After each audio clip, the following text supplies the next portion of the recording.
Hello, I'm going to show you how to make our map for the Magicbone book. Be careful what you sniff for. In this book, Sparky visits London. So at the back of our book, actually, we can see pictures of Sparky, which the students can draw and decorate with, as well as the different landmarks that Sparky visits. We have information and a picture of Big Ben, as well as even information about this bell.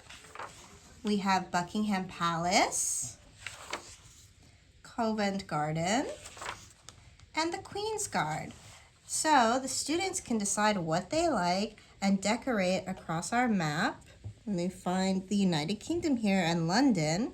We can make things like Big Ben, Covent Garden, Buckingham Palace, whatever they'd like. This is something that we're going to carry on into the next Sparky Magicbone books. So we have more room for when Sparky visits other places. Thank you.